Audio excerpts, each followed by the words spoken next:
Whenever Tim Borowski had a day off, he would hire a car, drive from the Germany national team hotel in the Berlin suburb of Grunewald, into the middle of the city. He would go to his favorite café on the Kurfürstendamm, get a double espresso and a cake, taking the city and the people into his heart. Borowski is hard to miss, almost 6'5", but he had some privacy there, sat behind the café window. I would watch all the people, he remembers, 12 years on. But they would not see me. And I take with me the eyes from all the guys in the Germany team. It was perfect, because this was one of the most important moments in modern German sport and modern German life. The World Cup, Germany's first major event post-reunification, was an organizational triumph. The team played engaging, expansive, ambitious football and reached the semi-finals. But most important of all was the swell of public support behind them. This team changed the mood of the nation, and in doing so they changed Germany forever.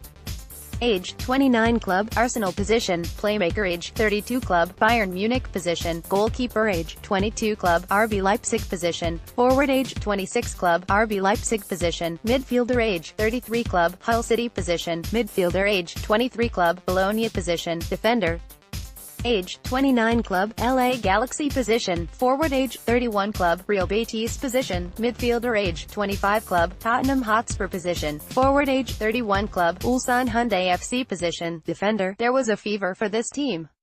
Borowski looks back. Everybody put the German flags outside, on their cars, on their flats. That might not sound like much, but then Germany had been anxious and wary about any public displays of patriotism for the past 60 years. It was only in the buzz of that summer, the team and their famous wins, Costa Rica, Poland, Ecuador, Sweden and Argentina, that they opened something they had denied themselves before. Patriotism was detoxified. It was important, Borowski says. It was okay if you put your flag outside. Because you know our bad history, and in the time before the World Cup, nobody wanted to do that. Because some guys might say, hey, what are you doing? Don't you know our history? But in 2006, they are proud to be here. They are proud to live in Germany. They are proud of the team. Of course, Berlin was at the heart of all this.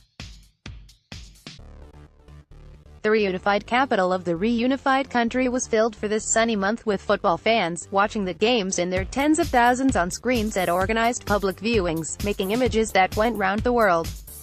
Germany World Cup squad guide, fixtures, group ones to watch, and more. The fact that the team were based outside Berlin, and that Borowski could go and have his coffee and cake on the Kurfürstendamm, was no accident. It was one of the many far-sighted decisions taken by coach Jürgen Klinsmann and general manager Oliver Bierhoff in the run-up to the tournament, to wrap their team in their public as tightly as possible, each inspiring the other to believe even more. The DFB's initial plan was for the German team to train at Bayer Leverkusen's facility, and to stay a long bus ride away in Bergisch Gladbach. That was the first plan, says Borowski. But the best plan was Berlin. Klinsmann had been to 6 international tournaments as a player, so knew the benefit of not being cooped up remotely away from real life. Klinsmann said he was a long-time national team player, 108 games, and he always stayed in small football schools, training camps. Borowski says, if you're 5 or 6 weeks together, always in the small football schools, you go crazy.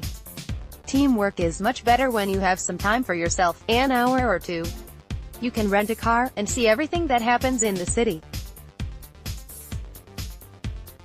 See the people, and get it into your heart. Germany failed to qualify from their 2004 European Championship group. Bongarts, Getty Images. None of this would have been possible were it not for the disaster of Euro 2004, when Germany went home at the group stage, drawing with Latvia, losing to Czech Republic, and playing the old, tired, staid football they feared was their future. That was when the DFB took the risk of appointing Klinsmann, who promised to revolutionize German football, even though he had little coaching experience and lived in California. Euro 2004 was not acceptable, Borowski says. So the DFB changed a lot of things, and one of the most important things for the next 20 years was to install Jurgen Klinsmann, because he had the helicopter view, and saw everything, what is very good, what is good, and what is not so good. He changed the philosophy, the youth academy, the daily training sessions, and started a new era. More than anything else, Klinsmann had to convince the players that they could win again. He had the mentality to win every game, Borowski says. He influenced us every day, every day, every day. He caught us with his words. His assistant, Joachim Low, was the tactical expert. Swiss analyst Urs Siegenthaler, the third man on the team, was a great guy, and popular with the players for his meticulous scouting and opposition work. The staff hammered the players with one message: trying to win was not enough, they have to believe that they would. But when the players went to Munich, to the brand new Allianz Arena, for the opening game, they still had to cope with that heavy pressure of national doubt. And that sense you get at the start of any great endeavor of having no real idea how good you might be. Germany to be best supported foreign team at the World Cup. This was a strange game, like the first game of a new season, remembers Borowski, who started because Michael Ballack was injured. You are in good shape, everybody is happy, everybody focused, everybody wants to win. But you don't know where you are, actually. 1 billion people saw the game. It was 35 degrees in shadow. It was a really tough game for us. From the mental side, Germany won 4-2, entertaining but not convincing, not yet. This was still a learning process for the team as well as for the public. And it was only their second game, against Poland in Dortmund, when that belief became real. Germany were struggling, frustrated by the Polish defense, but they won the game in added time. David O'Donker's cross, Oliver Neubel's header, and an explosion of noise that catalyzed the faith of the German team and public. This was, I think, for the whole tournament, the most important game, says Borowski. Germany and Poland is not always the best friendship in football, maybe from our bad history. It was 0-0, to the last minute, and we tried to score the goal. Try. O'Donker's cross, Ollie scored and 85,000 people in the stadium went crazy.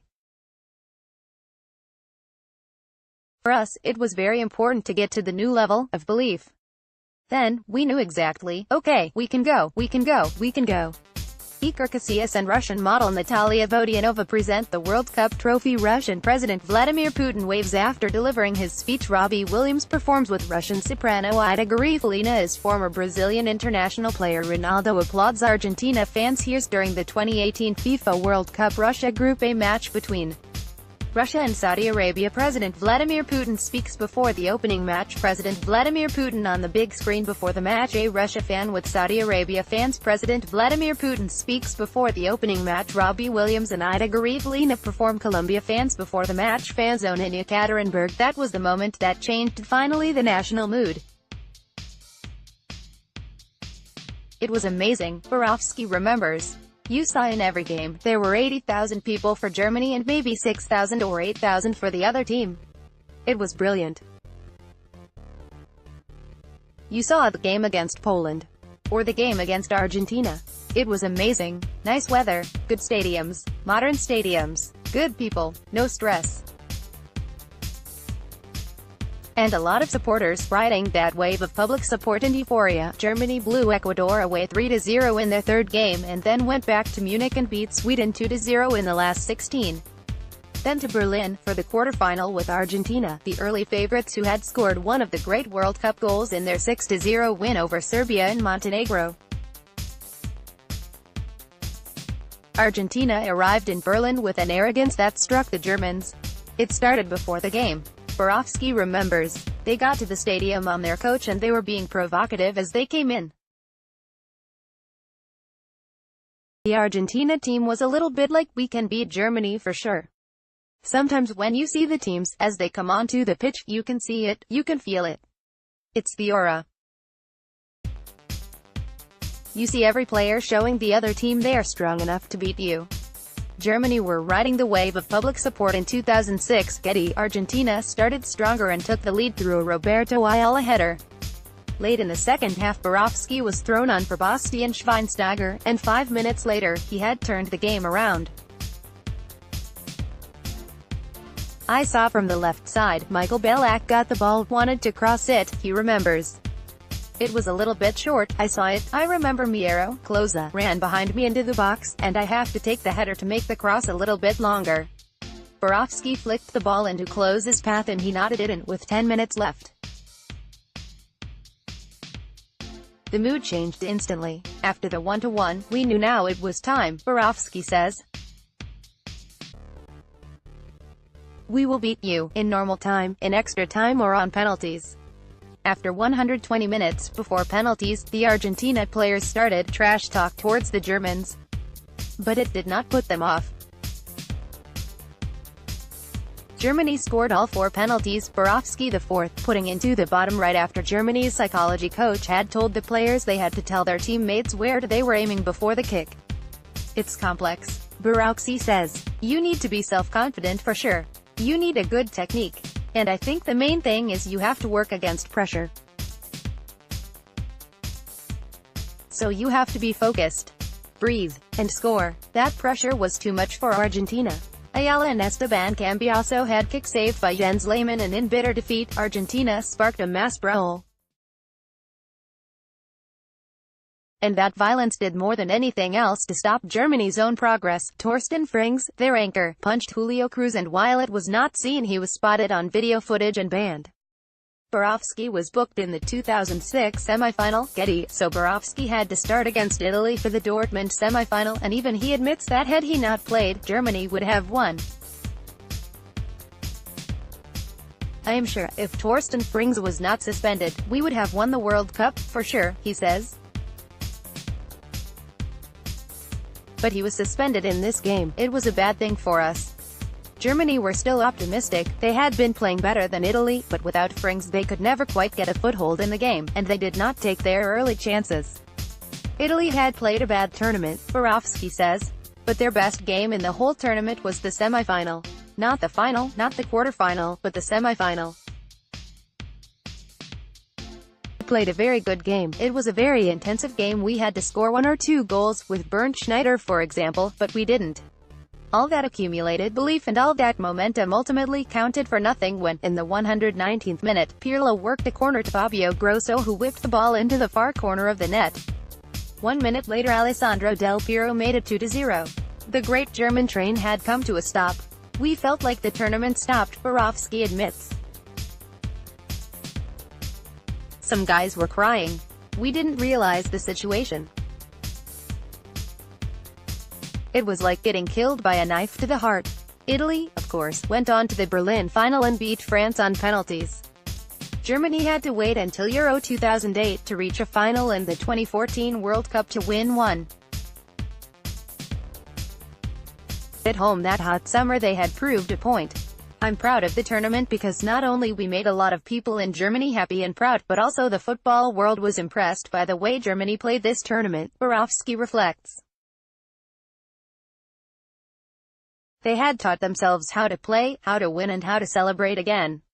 Follow The Independent Sport on Instagram here, for all of the best images, videos and stories from around the sporting world.